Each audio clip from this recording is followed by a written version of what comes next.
Arrête ça, fais pas ça. Ok, ça tu peux le faire, mais juste aujourd'hui. Non, je t'ai dit qu'on le faisait plus, ça. Qui t'a dit que tu pouvais faire ça? Arrête, t'es fou. Parfois, nos attitudes avec nos enfants peuvent être difficiles à comprendre pour eux. Alors, comment établir des règles claires à la maison? Dans cette vidéo, j'aimerais te parler de la création d'une charte de règles familiales, très simple à mettre en œuvre, qui pourront t'aider à établir des règles à la maison qui seront respectées par tes enfants. Allez, on en parle juste après ça.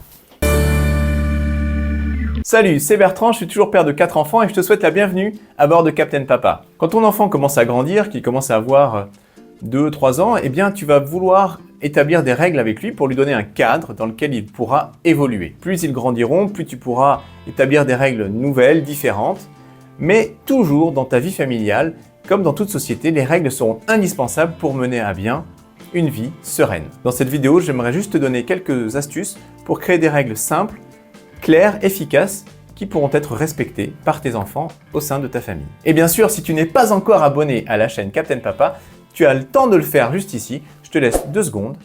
1, 2, super!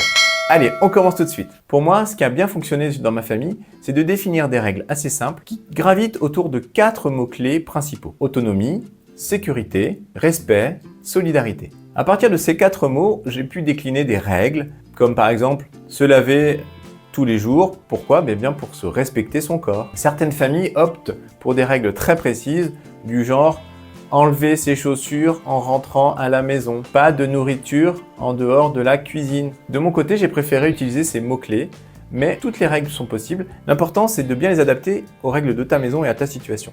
Et les conseils que je vais te donner, sont pour le coup adaptables à l'ensemble des situations. La question, c'est de savoir comment bien établir ces règles.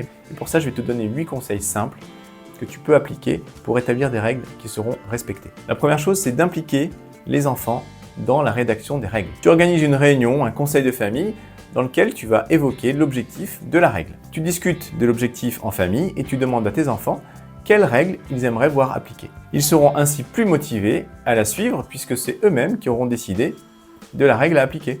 Le deuxième conseil, c'est de viser la simplicité. Les règles doivent être simples et claires pour tout le monde. Plus elles sont faciles à comprendre, et mieux c'est. Le troisième conseil, ça va être d'affiner régulièrement ta liste. Une fois que vous avez discuté entre vous, vous allez choisir les règles les plus importantes que vous souhaitez appliquer dans votre famille. Je te conseille de ne pas surcharger la liste et donc de ne pas dépasser 10 règles, ça suffit. Le quatrième conseil, c'est de discuter de l'application de ces règles en dehors de la maison. Tu dois évidemment parler avec tes enfants de la façon dont les règles s'appliquent en dehors de la maison, quand tu vas chez des amis, quand tu vas au restaurant par exemple. Le cinquième conseil, c'est d'utiliser la positivité.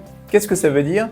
C'est qu'il faut préférer des formulations positives dans tes règles plutôt que des formulations négatives. Au lieu d'écrire une règle « on ne crie pas à la maison », tu écriras la règle « on parle calmement à la maison ». Cela encourage un comportement positif plutôt que d'interdire un comportement négatif. Le sixième conseil, ça va être de visualiser la règle. Pour cela, tu vas imprimer ta charte des règles et tu vas la coller à des endroits stratégiques de la maison, dans ta cuisine, dans les chambres des enfants éventuellement, dans ta chambre à toi aussi parce qu'il est important que tu les connaisses. Le septième conseil, c'est de faire référence régulièrement à ces règles. Il ne faut surtout pas hésiter à revenir régulièrement sur les règles pour se le remémorer dès qu'un problème survient. Ce sera un excellent rappel pour toi, mais également pour tes enfants, qui devront bien évidemment les connaître par cœur. Et enfin, le huitième conseil, c'est de réviser régulièrement tes règles. Les besoins changent, les enfants grandissent, certaines règles ne sont peut-être plus utiles ou plus applicables, donc il faut les réviser. Si elles ne sont plus adaptées, tu vas donc recréer peut-être un conseil de famille pour les ôter de ta liste et en mettre de nouvelles, tout simplement. Si le sujet t'a intéressé, n'oublie pas de liker la vidéo et de me laisser un petit commentaire, ça fait toujours plaisir. Et si tu veux en savoir plus sur les défis de la paternité, je t'invite à télécharger gratuitement mon guide